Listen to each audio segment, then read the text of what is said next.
Ang kwento ni Tomby.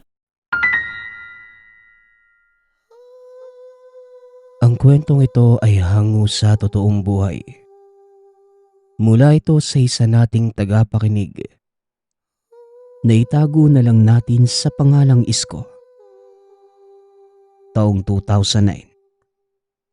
Probinsya ng Zambales. Ano ang kaya mong gawin para sa kapakanan ng iyong pamilya? Kaya mo bang ibuwis ang buhay para sa kapakanan nila? Ang kwentong ating tampok sa araw na ito, mula sa isang masugid nating tagapakinig. Ito ang unang beses na nagpadala siya ng liham upang ibahagi ang kanyang kwento. Isang pamilyadong tao si Isko. Masipag na ama at mapagmahal. Lahat ng mga pangarap ay natupad na ng Diyos. Kaya naman tila wala nang maihiling pa ang lalaki. Meron itong maunawain na asawa, pati na rin mababait na anak. May sariling bahay at lupa ang mag-asawa na minana pa ni Isko sa yumaong lola. Mahal, kailan mo balak ipaayos itong bahay? Masyado ng luma eh. Baka madisgrasya mga bata sa mga sirang parte ng bahay. Wika ng asawang si Monica. Hayaan nyo, pag inangat na ni boss yung posisyon ko, tataas na rin yung sahod ko. Mapapagawa na natin yung bahay. Pero sa ngayon, paisa-isa lang muna ha. Hindi pa kaya ng bulsa ko na ipaayos yung buong bahay eh. Masyadong malaking halaga ang kakailanganin. Tugon ni Isko. Kung payagan mo na kaya ako magtrabaho para matulungan kita sa mga gastusin dito sa bahay. 10 taon naman na si Mikoy. Nasa tamang edad na rin si Sandra. Muling wika ni Monica. Hinawakan ni Isko ang kamay ng asawa. Matamis itong ngumiti saka sinabing, "Kaya ko pa naman mahal.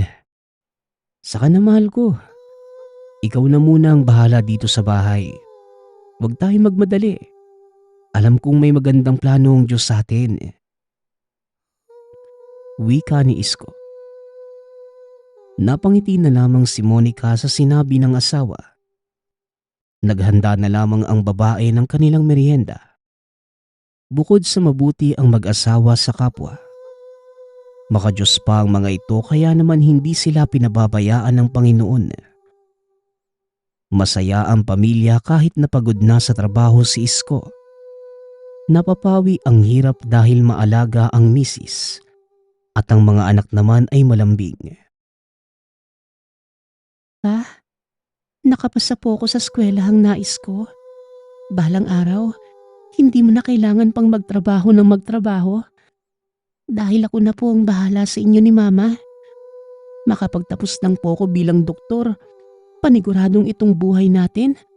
Naku, mas lalong gaganda. Wika ng panganay na anak na si Sandra.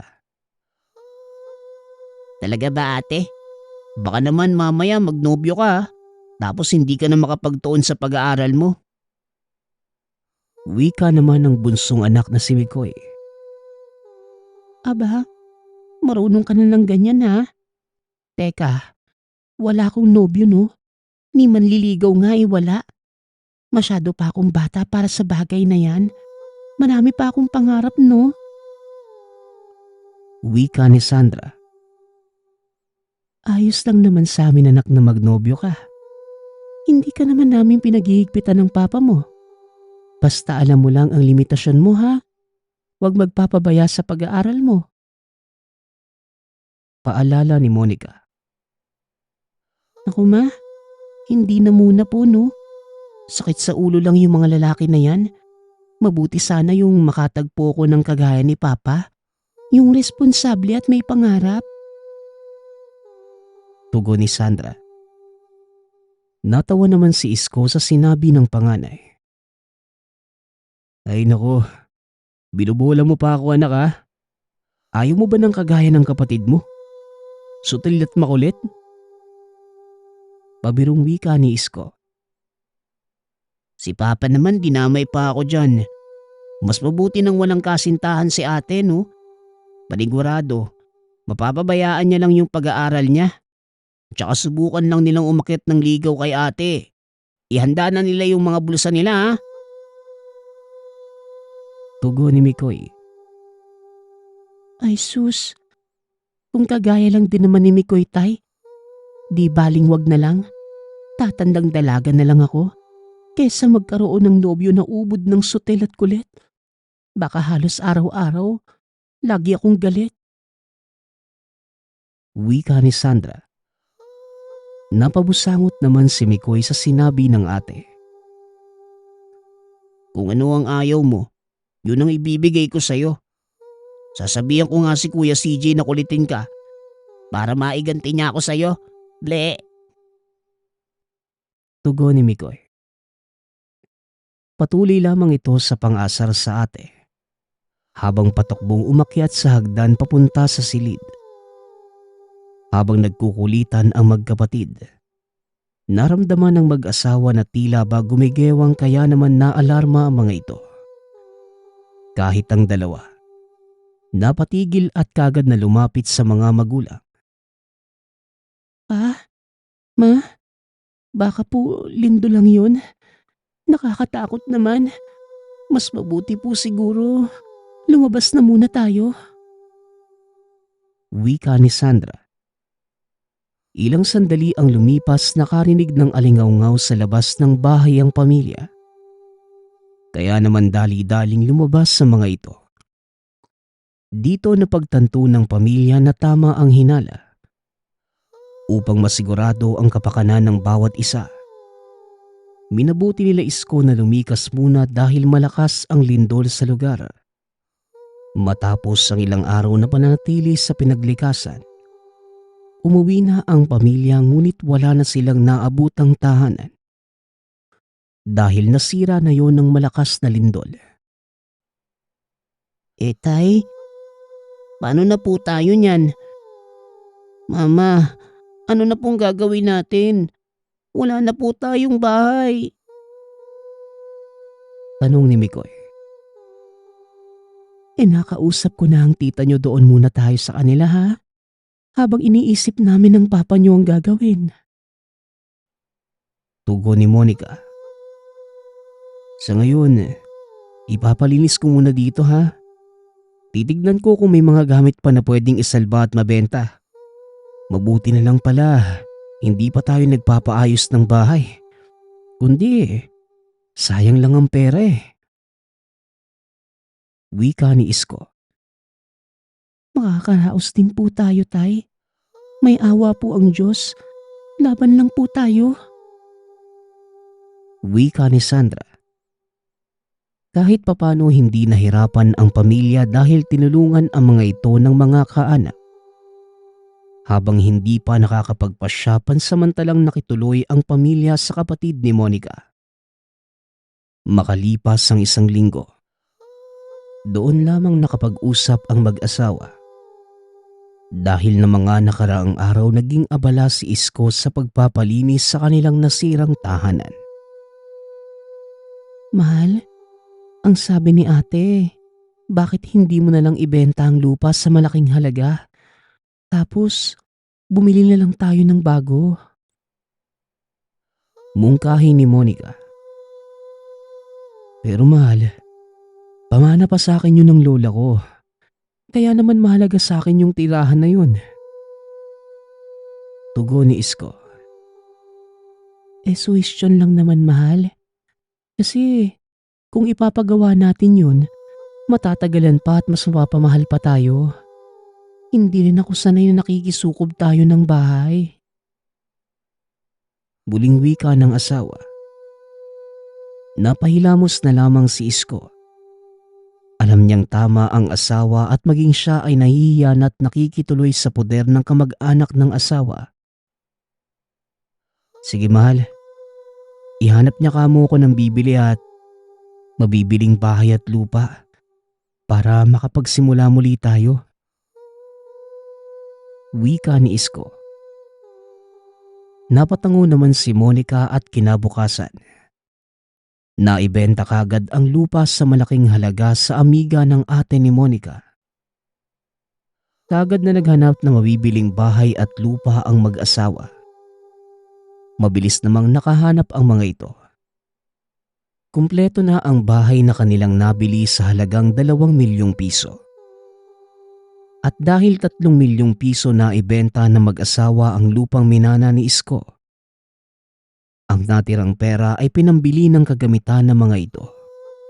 At nagsimula ng maliit na karinderya si Monica. Nagtulungan ng mag-asawa upang makabangon muli. Kahit ang kanilang 2 anak ay tumulong sa kanila.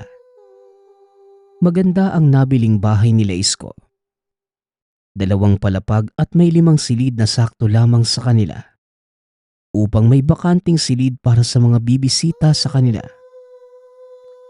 Sa unang araw ng pamilya sa tahanan, wala naman silang napansing kakaiba kahit matagal na itong nabakante.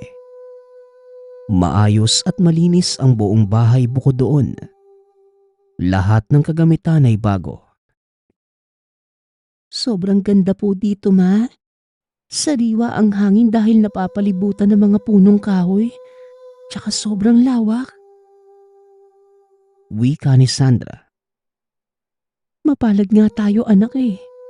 Nakuha namin to ng papa niyo sa mababang halaga. Tapos kumpleto na sa kagamitan. Talagang titirahan na lang.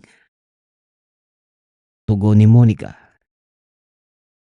Kaso nanay, malayo po sa eskwelahan.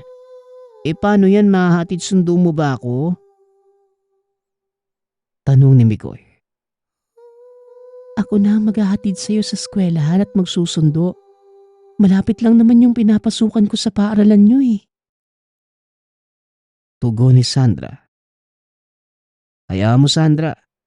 Ibibili kita ng kotse pero kailangan may lisensya ka muna ha. Kaya mas mabuting mag-aral ka na para hindi magastos sa pamasahe. Wika ni Isko.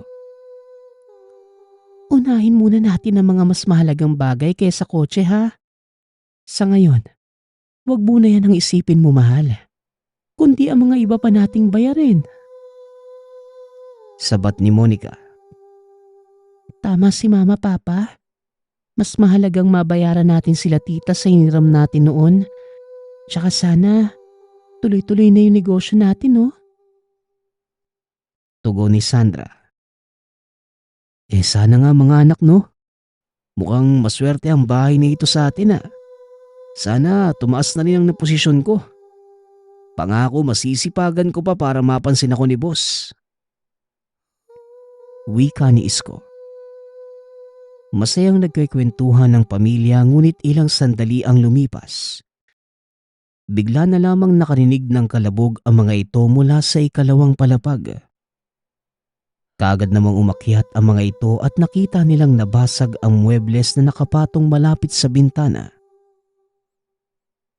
Grabe naman, ang lakas ng hangin na yun ah. Nabasag yung muebles, dapat hindi mo na lang dyan nilagay ate. Wika ni Mikoy. Hayaan mo na anak. Mapapalitan naman natin yan eh. Sige na, buwaba na kayo at ako na ang bahala. Ako na maglilinis ng nabasag. Tugon ni Isko. Huwag mo nang damputin. Walisin mo na lang at baka masugatan ka pa. Wika ni Monica. Napatango naman si Isko. Naiwan ito sa itaas at inayos ang basag na muebles. Habang winawalisan yun, bigla na lamang umihip ang malakas na hangin. Nagtayuan ang balahibo ni Isko kaya naman sinara nito ang bintana. At tila bigla na lamang may dumaan sa likuran. Sinipa pa siya nito dahilan para mauntog sa bintana. Hindi magandang biro ang ginawa mo Mikoy ha. Paano kung Hindi na naituloy pa ni Isko ang sasabihin. Nang mapagtanto nito na siya na lamang ang mag-isa sa loob ng silid. Napalingon pa sa paligid si Isko. Pinakiramdaman kung may iba ba siyang kasama. Ngunit wala namang kaya kagad itong bumaba. Tay, bakit parang balisa ka po? May nangyari po ba? Namumuo pa po yung pawis mo sa noo. Wika ni Sandra. Umakyat ba kayo sa taas kanina? May sumipa kasi sa likuran ko eh. Kaya nauntog ako sa bintana. Tugon ni Isko. Kanina pa kami nandito ng mga anak natin. Hindi pa kami umaakyat dahil naghahanda kami ng pagkain eh. Wika ni Leon. Eh kung hindi kayo yun, eh sino? Alam nga namang guni-guni ko lang yun. Naramdaman ko talaga yung pagsipa eh. Tanong ni Isko. Alaka papa, baka minumulto ka ni Lola. Hindi mo kasi siya dinadalaw sa puntod niya eh. Pagbibiro ni Mikoy. Natahimik na lamang si Isko. Naisip nito na baka pinagkakaisahan lamang siya ng mag-iina. Kaya naman hindi na lamang niya ito pinansin. Kumain na ang mga ito at nang matapos, kagad nang pumanik ang mga ito sa kani-kanilang silid. Magkatabi lamang ang silid ni Sandra at Mikoy. Kaya naman naririnig nila ang ginagawa ng isa't isa. Ilang oras ang lumipas. Laking gulat ni Sandra dahil narinig niyang umiiyak ang kapatid. Kaya naman sa pag-aalala, kagad namang nagpunta sa silid ni Mikoy ang dalaga. Dito nakita ni Sandra ang kapatid na nakatalikod habang umiiyak. Mikoy, may problema ka ba bunso? Nananaginip ka na naman ba? Gusto mo, tabihan muna kita? Tanong ni Sandra. Hinawi nito ang kapatid. Ngunit napasigaw sa takot ang dalaga nang makita na hindi pala niya kapatid ang umiiyak, kundi isang duwende. Napaupo sa takot ang dalaga. Narinig naman nila Isko ang sigaw ng anak. Kaya naman dali-daling nagpunta ang mag-asawa sa silid ng bunsong anak. Dito nila nakita si Sandra. Tulala at takot na takot. Anong nangyari anak? Bakit ka sumisigaw? May pumasok ba na magnanakaw? Tanong ni Isko. Nanginginig pang yumakap si Sandra sa ina at pawis na pawis. Nagising naman si Mikoy at binuksan ang ilaw sa silid. Ma? Pa? Ate?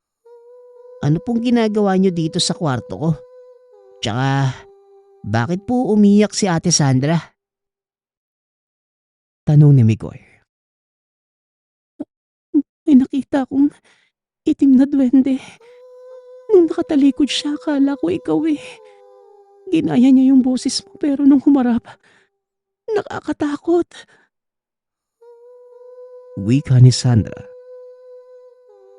Duwende? Eh baka naman nananaginip ka lang anak.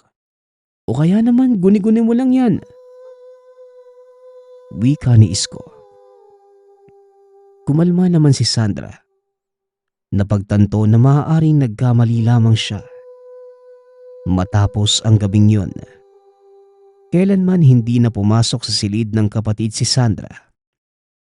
Dahil hindi pa rin ito nalilimutan ang nangyari. Kahit pa inisip niyang nagkakamali lamang siya. Sa paglipas ng araw, sunod-sunod na biyaya ang natamo ng pamilya. Lumago ang negosyo nila Isko na karinderya.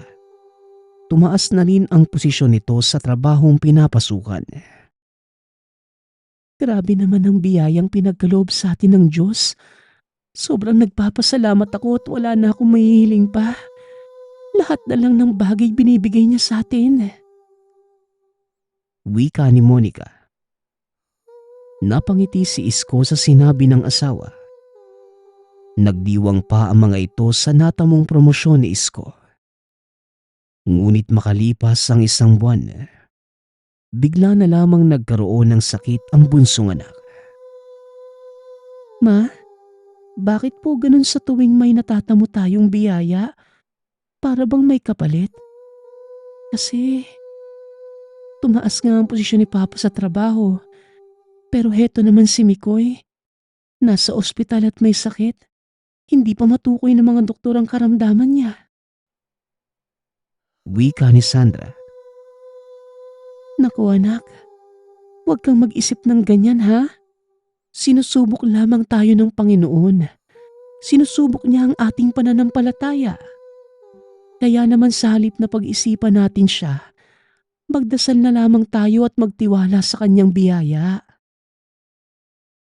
Tugon ni Monica. Hindi naman sa ganun ang ibig kong sabihin, Ma.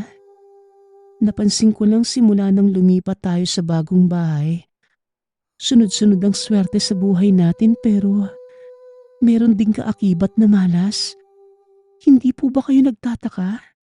Baka totoo yung nakita kong duwending itim sa bahay na to. Ilusyon mo lang yan, anak. Huwag kang mag-isip ng kung ano-ano. Malapit na ang pagsusulit nyo, hindi ba? Doon mo na lamang ituon ang atensyon mo para hindi kung ano-anong naiisip mo. Wika ni Monica. Natahimik na lamang ang dalaga sa sinabi ng ina. Sinunod na lamang nito ang sinabi nito. Makalipas ang ilang araw nakalabas na rin sa ospital si Mikoy. Nakapasa sa pagsusulit si Monica kaya naman papasok na ito bilang isang intern sa pangarap niyang ospital. Labis ang sayang naramdaman ng pamilya at mas lalo silang nagtiwala sa Diyos. Ngunit kagaya ng sinabi ni Monica, tila palagi silang sinusubok ng tadhana. Habang nagluluto si Monica para sa kanilang gabihan, bigla na lamang itong nawala ng malay. Kaya naman dali-daling nagpatawag ng doktor si Isko upang ipasuri ang asawa ngunit isang magandang balita ang kanilang nalaman. Talaga po? Magiging kuya na ako? May kapatid na tayo, ate. Buti naman may bagong uutusan na. Pabirong wika ni Mikoy. Sa wakas, nadinig na rin ang panalangin namin na magkaroon ng bagong kapatid. Dagdag ni Sandra. Labis ang sayang naramdaman ng pamilya. Alagang-alaga ng mga ito si Monica. Sa paglipas ng araw, unti-unti nang lumalaki ang tiyan ni Monica. Hindi na makapaghintay pa sila Sandrang masilayan ang kanilang kapatid. Sa tingin mo, ate, babae kaya yan o lalaki? Ikaw, anong hula mo? Tanong ni Mikoy. Babae. Kasi pabilog tsaka palaging maganda ang aura ni mama eh. Tugon ni Sandra. Ako, lalaki yung hula ko. Masungit si mama eh. Ang sabi kasi ng iba, ganyan daw kapag lalaki ang pinagbubuntis. Mainitin yung ulo. Wika ni Mikoy. Nagkwentuhan na magkapatid sa sala habang hinahanda ang gatas ng kanilang ina at mga bitamina para sa pagbubuntis. Ilang sandali ang lumipas. Natapos din ang mga ito kaya naman nagpasya silang dalhin yon sa ina. Ngunit hindi pa man sila nakakahakbang sa unang baitang ng hagdanan. Nakita nila ang ina na pagulong-gulong. Kagad na bitawan ng magkapatid ang kanilang bitbit at pinuntahan ng ina. Dito nakita ni Sandra ang isang maliit na nilalang na nakadungaw mula sa itaas at nakangiti. Kinusot pa ng dalaga ang mata ngunit kagad itong nawala. Tumawag ka ng tulong. Tawagin mo na rin si Papa. Tinutugo na si Mama, baka mapano ang kapatid natin. Wika ni Sandra. Dahil may kaalaman sa medisina, kagad na sinuri ng dalaga ang kalagayan ng ina. Laking pasasalamat nito na may pulso pa si Monica. Kagad namang dumating ang ibang mga kapitbahay at sinakay sa ambulansya ang walang malay na ina. Kagad namang nakarating kay Isko ang nangyari. Kaya naman dali-dali itong dumiretso sa ospital at dito na ito sinalubong ng dalawang anak na umiiyak. Teka, anong nangyari sa mama ninyo?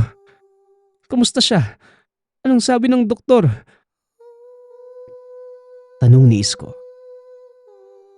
Pa, wala na po yung kapatid namin. Nakunan po si Mama dahil sa taas ng pinaglaglagan niya. Kinailangan na pong raspahin si Mama para hindi kumalat sa katawan niya yung lason. Kaya naman pumayag na ako kahit wala ka pa. Tugon ni Sandra. Hindi makapaniwala si Isko sa sinabi ng panganay na anak. Napaupo ito sa sahig. Paulit-ulit na pinagsusuntok ang pader. Makasalanan ba akong tao? Bakit kailangan danasin to ng pamilya natin? Tanong ni Isko sa sarili. Ilang sandali lumabas na ang doktor at sinabi nitong malayo na sa panganib si Monica. Laking pasalamat na mag-ama dahil maayos na ang kalagayan ni Monica. Ngunit masakit pa rin para sa kanila na mawala ng mahal sa buhay.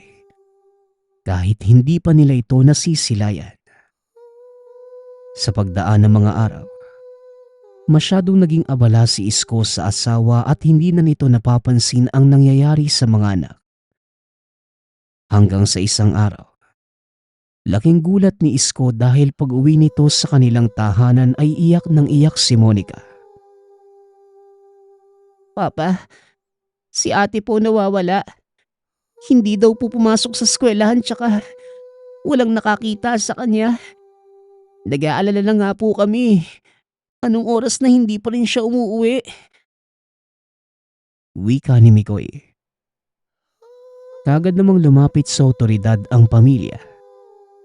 Dali-dali namang inaksyonan ang pagkawala ni Sandra. Hanggang sa lumipas ang isang linggo, wala pa rin kahit anong balita sa dalaga. Nasaan na kaya si Sandra? Masyado akong naapektuhan sa pagkawala ng anak natin. Hindi ko na napansin sila, Mikoy.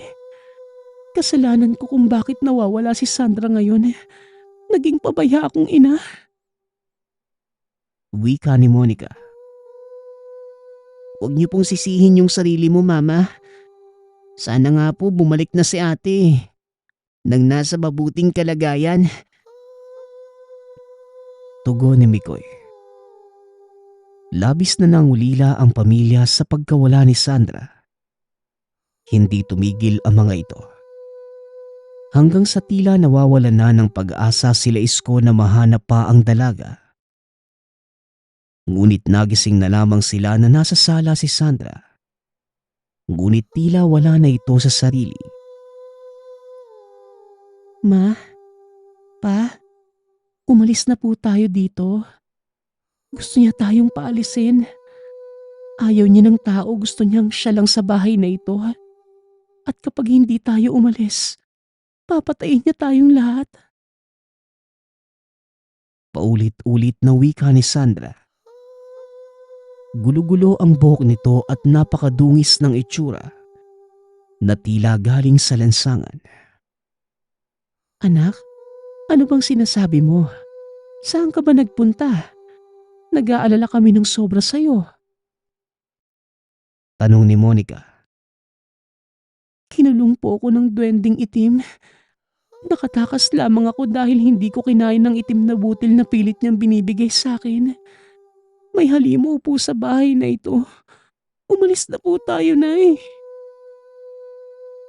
Tugon ni Sandra.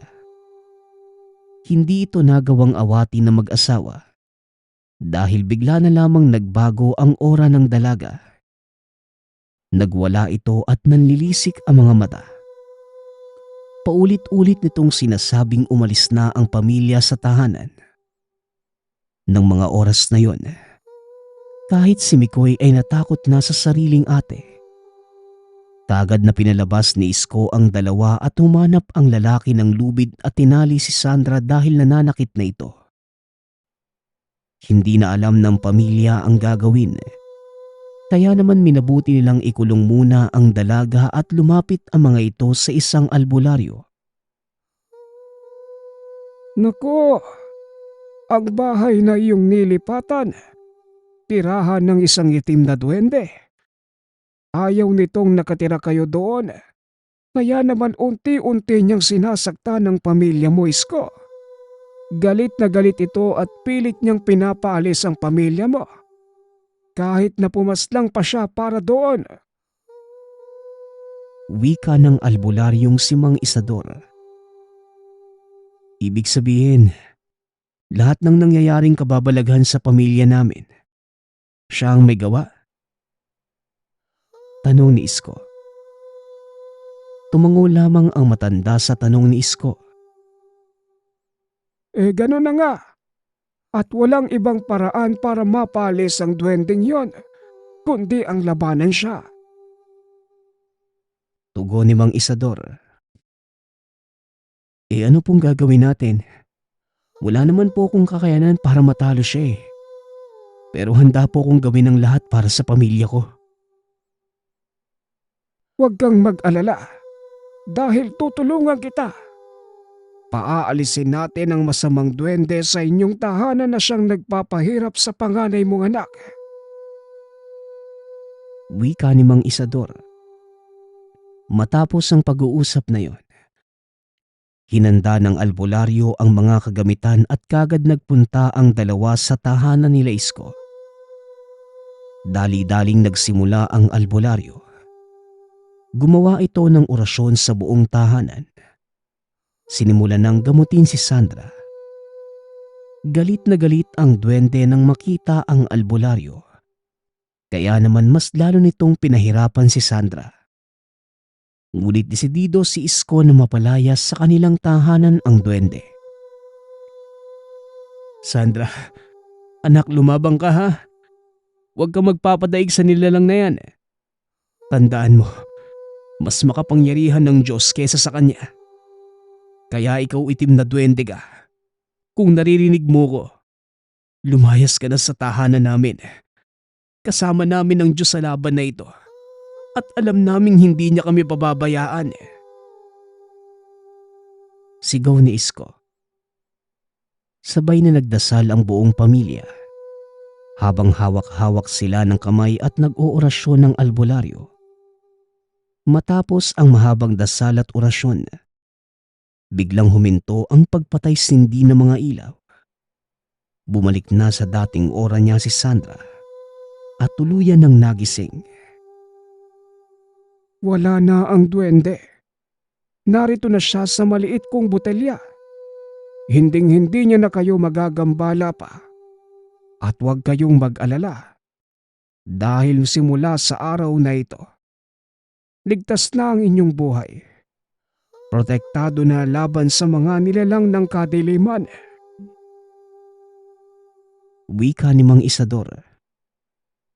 Labis ang pasasalamat ng pamilya sa matanda. Matapos ang pangyayaring yun, hindi na binitawan ng pamilya ang bahay sa halip. Pinabendisyon na nila ito at pinabasbasan sa albularyo. Bumalik ang dating sigla ni Sandra at wala itong matandaan sa lahat ng nangyari. Ang huli lamang nitong natatandaan, natutulog siya sa kanyang silid. At buhat ng araw na yon hindi na ginambala pa ang pamilya. Sa pagdaan ng panahon, tuluyan ng nabaon sa limot ang karanasan na yon sa isipan ni Mikoy. Ngunit para kila Isko, isa itong pagsubok sa buhay na kinapulutan nila ng maraming aral. Sa kasalukuyang taon, ganap ng doktor si Sandra samantalang guro naman si Mikoy. Masayang nagsasama ang pamilya habang bitbit ang kwento sa nakaraan na hindi nila akalaing mararanasan nila. Lahat ng ito ay dahil lamang sa bagong bahay kasama ang itim na duwende. Ang susunod nating kwento ay mula sa isa nating tagapakinig. Naitago na lang natin sa pangalang Maria. Taong 1957. Probinsya ng Bohol.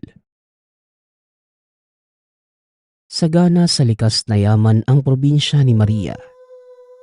Sariwang hangin, mataas na mga puno, sagana sa iba't ibang klase ng anyong lupa at tubig. Bagamat napakapayapa at magandang manirahan sa lugar, para sa kanya, hindi pa din ito matatawag na tahanan.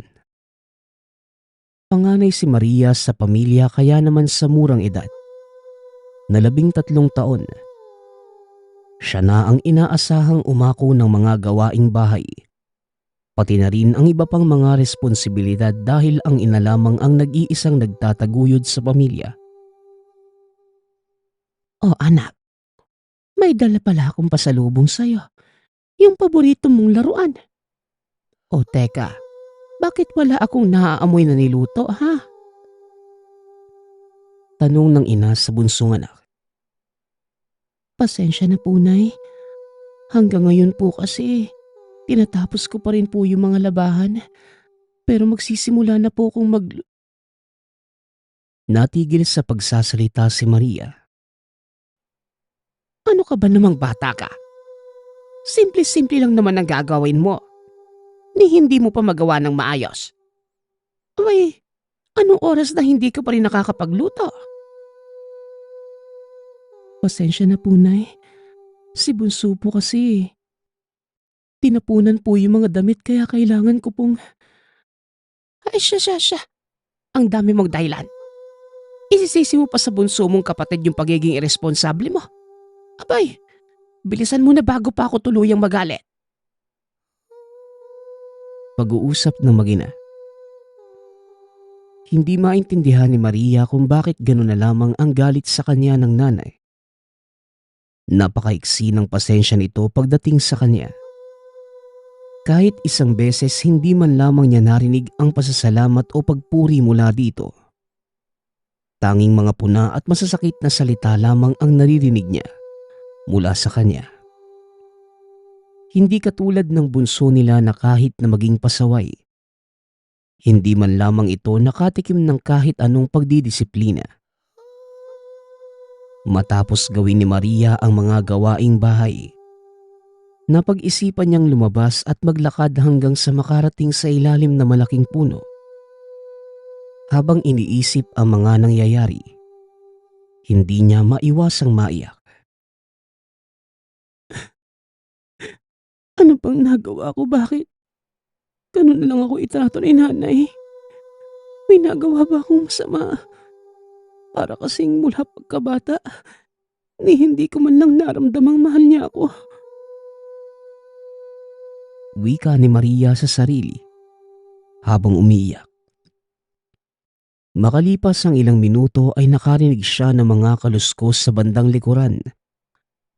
Ngunit wala siyang nakita. Kaya naman sinawalang bahala na lamang niya ito at inisip na baka hangin lang. Ngunit narinig niya muli na tila may tao o hayop kaya naisipan niyang tumayo. Makalipas ang ilang sandali, napagpasyahan niyang umuwi dahil baka lalong magalit ang ina sa biglaang pagkawala. Napatigil ito sa paglalakad nang makarinig ng isang boses. Kung naghahanap ng masisilungan, bukas ang lugar na ito para sa iyo.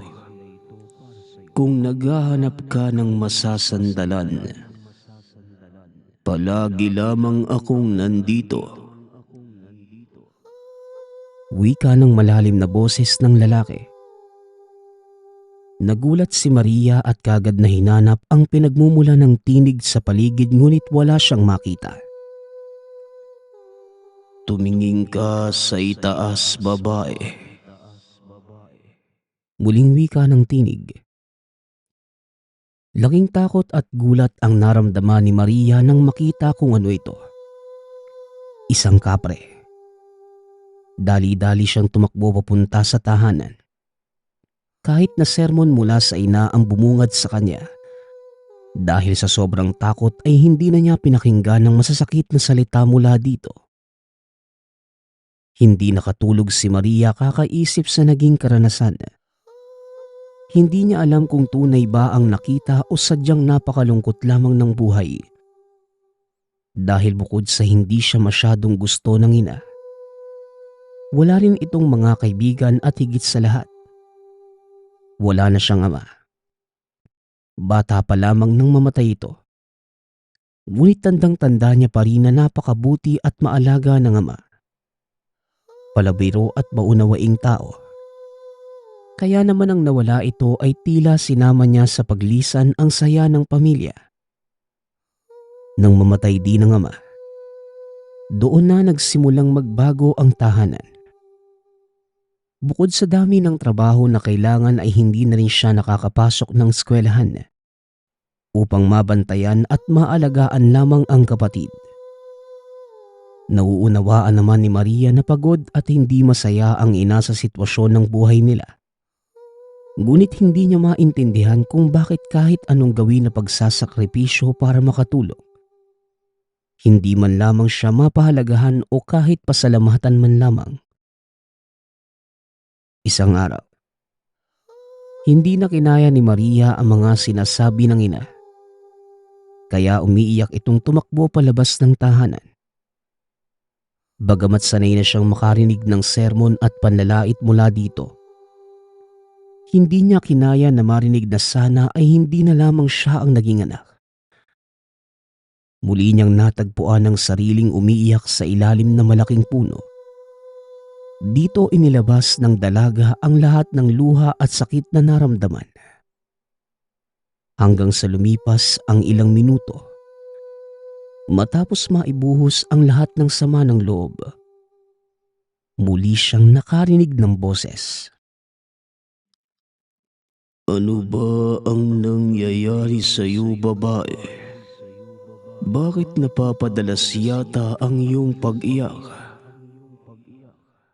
Tanong ng kapre. Napatingin si Maria sa taas ng puno. Kahit pangalawang beses na niyang makita ang nilalang, hindi pa din niya mapigilang matakot. Huwag kang matakot, babae. Pwede mo kong maging kaibigan. Kung gusto mo, pwede mong sabihin sa akin ang mga problema mo at makikinig ako. Muling wika ng elemento. Totoo ba? Hindi mo ko sasaktan? Gusto mo lang makinig sa akin? Tugon ni Maria.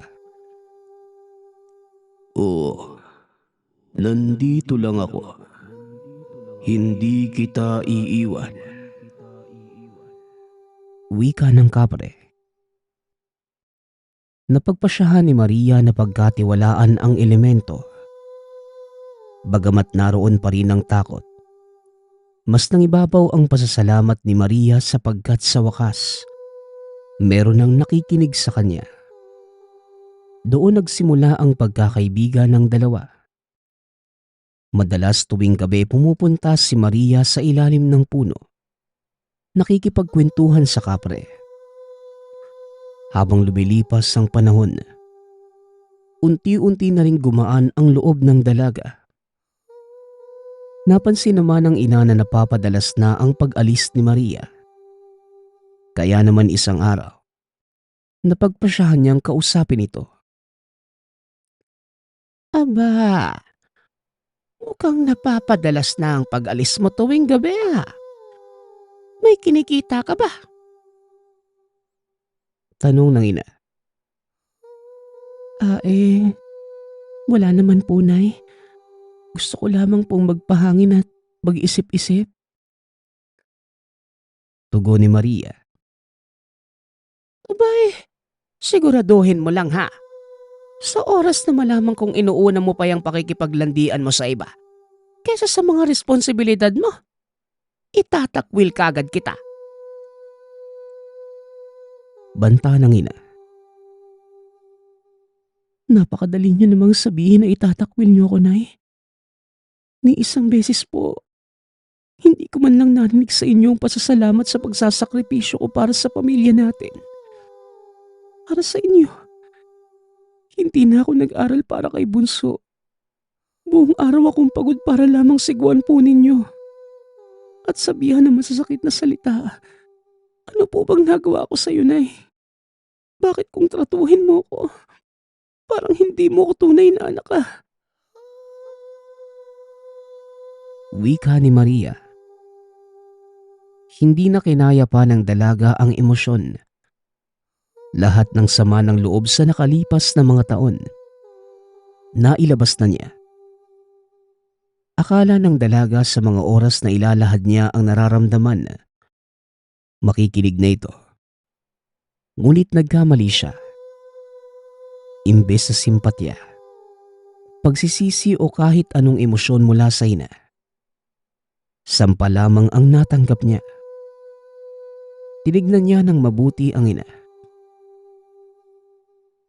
Kung habang buhay, kung hindi matatanggap ang pagmamahal ng isang ina, di mas mabuti pang tuluyan na akong mawala ng ina.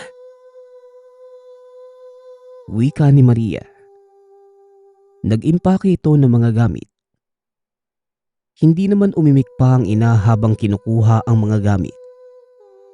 Kaya para kay Maria, isa itong senyales na gusto nga ng inang umalis na lamang siya. Nagpaalam si Maria sa bunso at umalis na ng tuluyan. Dumiretso si Maria sa lugar kung nasaan ang kaibigang kapre. Huwag ka nang mag-alala. Pangako, tutulungan kita para makapagsimulang muli. Nandito lang ako. Hindi kita iiwan. Wika ng kapre. Napansin ni Maria na tuwing sinasabi ng kapre ang mga salitang nandito lang ako at hindi kita iiwan, kagad nawawala ang pag-aalala niya. Simula noon ay mas lumalim pa ang kanilang pagkakaibigan. Lumipas pa ang ilang araw. Tinupad ng kapre ang pangako nito at nakahanap si Maria ng mapapasukang trabaho bilang isang kasambahay. Kahit na nagsisimula siya muli ng panibagong buhay, hindi niya kinalimutang bisitahin ang kapre. Itinuring niya itong matalik na kaibigan at siya ang nagmistulang aklat tala arawan. Ikinikwento niya ang lahat ng mga naging karanasan. Ilang taon na ang lumipas at naisip niya pa rin ang pamilyang iniwan. Ngunit hindi niya ito kailanman pinuntahan o kinausap. Dahil para sa kanya, sariwa pa rin ang sakit na dulot ng ina. Dumating ang panahon na nasa wastong edad na si Maria. Kaya naman hindi maiwasan na may manligaw at may matipuhan siya.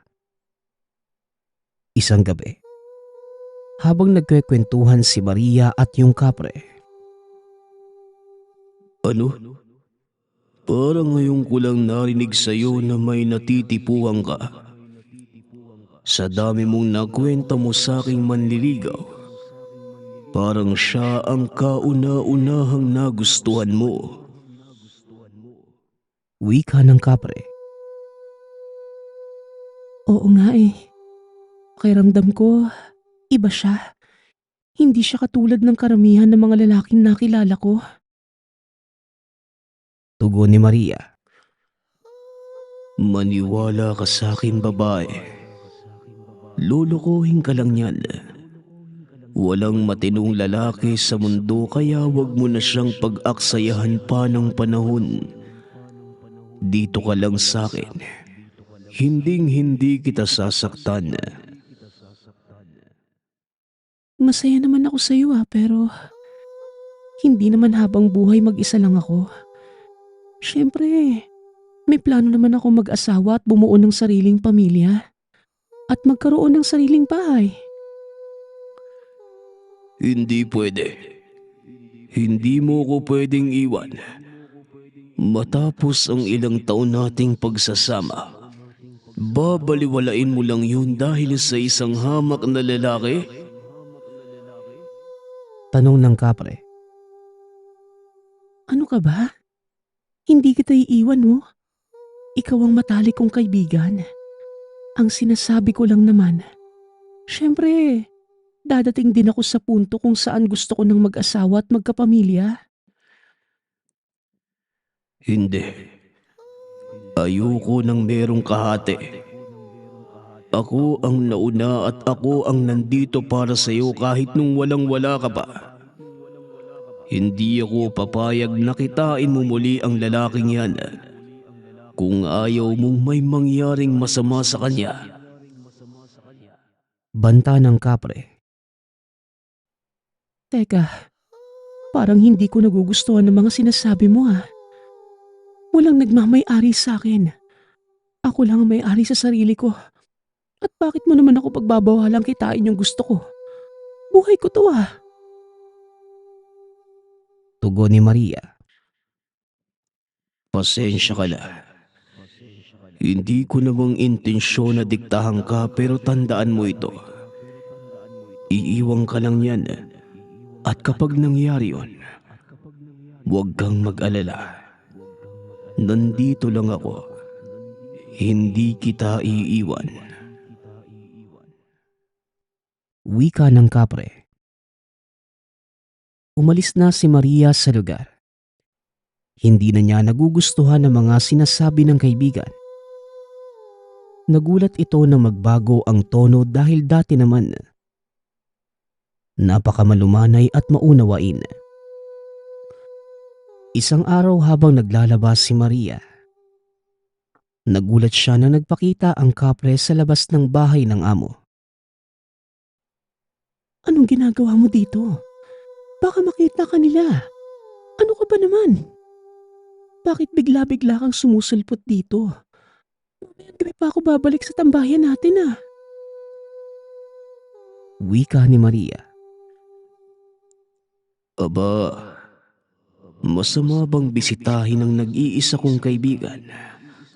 At gusto ko lang din makita yung nagugustuhan mo. Tugon ng kapre. Ay naku, kaya naman pala. Wala pa dito si Pedro eh. Pero baka mamaya pumunta na siya. Huwag ka mag-alala. Pakiramdam ko, magugustuhan mo siya. Napakabait nun eh. Muling wika ni Maria. Maria, may padating akong mga bisita. Kumilos ka na dito. Wika ng amo mula sa loob ng bahay. O sige na, alis ka na. Baka may makakita pa sa'yo eh. Mamaya na lang tayo magkita ulit. Wika ni Maria. Dali-dali namang naglaho ang kapre. Lumipas ang ilang oras ay umuwi na ang mga bisita ng amo. Matapos magligpit ni Maria ay nagulat siya nang sorpresahin siya ni Pedro. Nakakagulat ka naman Pedro. Ano ba yung hawak mo? Tanong ni Maria. Maligayang kaarawan, Maria. Regalo ko pala para sa'yo. Tugon ni Pedro. Ala, nakalimutan ko palang kaarawan ko ngayon no. Maraming salamat Pedro ha. Hindi mo ko nakalimutan. Walang anuman, Maria. Tugon ni Pedro. Nagpatuloy ang kwentuhan ng dalawa hanggang sa umabot na ng hating gabi. O siya, Maria. Mauuna na ako ah. Anong oras na rin eh. Maligayang kaarawan ulit ah. Wika ni Pedro at tuluyan na itong umuwi. Makalipas ang ilang sandali, naalala ni Maria na kanina pa dapat sila magkikita ng kaibigan. Kaya dali-dali na itong nagligpit ngunit naroon na pala ang kaibigan. Mukhang napasaya ang kwentuhan yung dalawa. Wika ng kapre. Nagulat si Maria. Nandito ka pala? Palis pa lang sana ako para kitain ka eh. Tugon ni Maria. Para saan pa? Anong oras na? Siya na ba yung kinikwento mo sa akin? Oo, siya nga. Anong tingin mo? Ayos siya, no? Layuan mo na siya. Hindi maganda ang idudulot niya sa'yo. Kung ayaw mong masira ang buhay mo, makinig ka sa akin. Ano bang problema mo? Ayaw mo ba akong sumaya at magkapamilya? Ako lang ang kailangan mo. Ako lang. Iiwang ka lang nilang lahat. Hindi ba sapat sa'yo ang ilang taon nating pagkakaibigan? At gusto mo pang maghanap ng ibang lalaki? Hindi ko na nagugustuhan ng mga sinasabi mo, ha? At isa pa, hindi ka naman tao eh. Gusto ko si Pedro. At kung hindi ka papayag, mas mabuti pang tapusin na lang natin ang pagkakaibigang to. Ayaw ko makipagkaibigan sa tao o nilalang na hindi ako hahayaang mamili kung sino ang iibigin ko. Tandaan mo, pagsisisihan mo ang desisyon mo. Makalipas ang ilang taon nating pagsasama at lahat ng naitulong ko sa'yo, ito lang ang igaganti mo. Makikita mo, Maria, pagsisisihan mong pinili mo yung lalaking yan. Huling wika ng kapre. At tuluyan na itong umalis. Halong galit at kalungkutan ang naramdaman ni Maria dahil nawala na siya ng kaibigan. Tunay na nagpapasalamat siya sa kapre sa lahat ng tinulong nito sa kanya, maging sa pakikinig sa mga hinanaing at problema. Ngunit gusto na niyang umusad at makabuo ng sariling pamilya upang mapalitan ang pamilyang nawala sa kanya noon. Lumipas ang panahon at unti-unti niyang nakalimutan ang kapre. Patuloy namang niligawan ni Pedro si Maria hanggang sa isang araw. Makalipas ang ilang buwan, napagpasyahan nilang magpakasal. Laking tuwa ni Maria dahil sa wakas, matutupad na ang matagal niyang pangarap na magkaroon ng sariling pamilya. Namamahalin niya kasama si Pedro. 2 buwan bago sila ikasal, nag-impake na si Maria ng mga gamit upang manirahan kila Pedro. Habang naglalakad, biglang nakarinig ng bulong si Maria. Nandito lang ako. Kagad siyang napatingin sa kapaligiran. Hinanap ang pinagmumula ng boses, ngunit wala naman siyang makita. Binilisan niya ang paglalakad ngunit bago tuluyang makaalis sa bayan, muli itong may narinig. Hindi kita iiwan. Ang mga salitang dating nagpapagaan ng kalooban, ngayon ay nagdudulot na ng takot sa kanya. Hanggang sa makarating si Maria sa tahanan ni Pedro.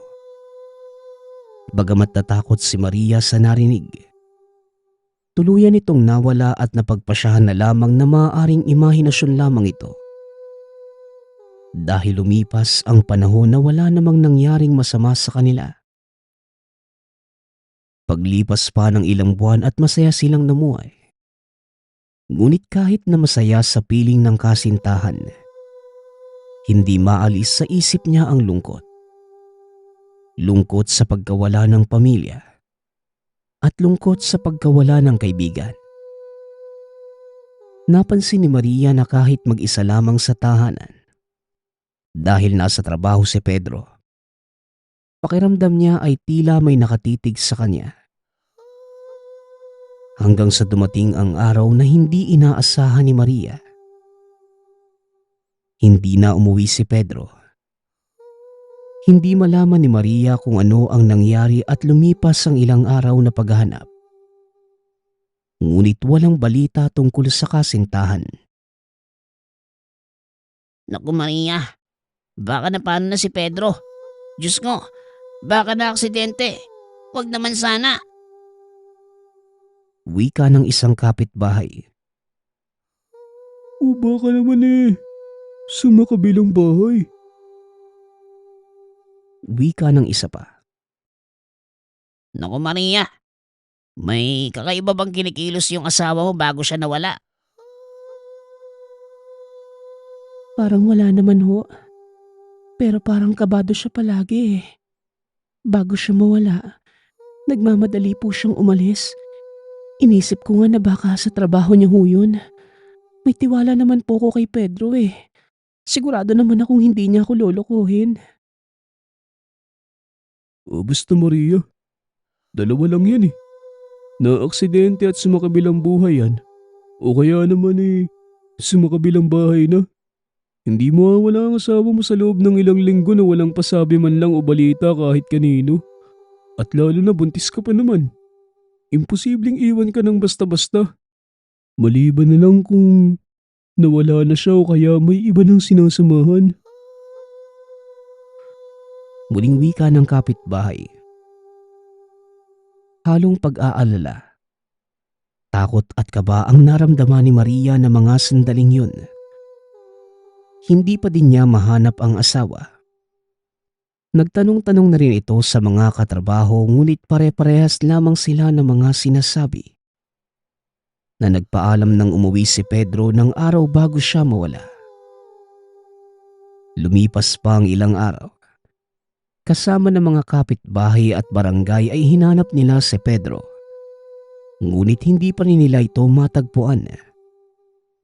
Malapit nang mawala ng pag-asa si Maria nang biglang nagpakita ang dating kaibigan. Sinabi ko naman sa'yo, di ba? Iiwang ka lang niya.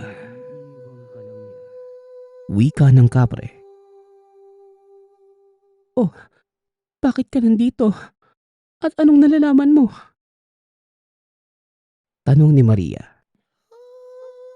Masama bang makipag-usap sa dati kong kaibigan? Ano nang nangyari sa pinili mo?